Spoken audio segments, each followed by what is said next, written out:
নমস্কার বন্ধুরা, আবার চলে এলাম নতুন একটা রেসিপি নিয়ে। আজকে বানাচ্ছি কাঁচকলা দিয়ে আলু দিয়ে তরকারি। কাঁচকলার তরকারি তো অনেক রকমভাবে খেয়েছেন, একবার এইভাবে সাদামাটাভাবে বানিয়ে খেয়ে দেখুন, খেতে কিন্তু খুব ভালো লাগে। এটা বানানোর জন্য প্রথমে আমি কাঁচকলাগুলোকে হলুদ আর নুন দিয়ে লাল করে ভেজে নিচ্ছি। এগুলো ভাজা হয়ে গেছে, তুলে নিলাম। এরপর দিয়ে দিচ্ছি আলুগুলো সামান্য নুন আর হলুদ দিয়ে লাল করে ভেজে নেব। আলুগুলো লাল করে ভাজা হয়ে গেছে, আলুগুলোকেও আমি এবার তুলে নিচ্ছি। এরপর কড়াইতে আর একটু তেল দিয়ে এতে দিচ্ছি 5 ফোড়ন, আর দিচ্ছি বেটে রাখা পেঁয়াজ আদা, আর দিচ্ছি জিরের গুঁড়ো, হলুদ গুঁড়ো, লঙ্কার গুঁড়ো আর ধনের গুঁড়ো, আর পরিমাণ মতো নুন দিয়ে ভালো করে মশলাটাকে কষে নিচ্ছি।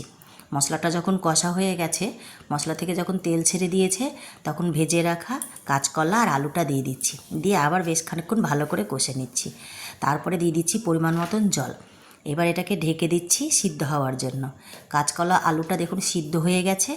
এবার এর মধ্যে দিয়ে দিচ্ছি গরম মশলা দিয়ে বেশ খানিকক্ষণ নাড়াচাড়া করে নামিয়ে নিলে রেডি কাঁচকলার রেসিপি। এটা খেতে কিন্তু খুব ভালো হয়।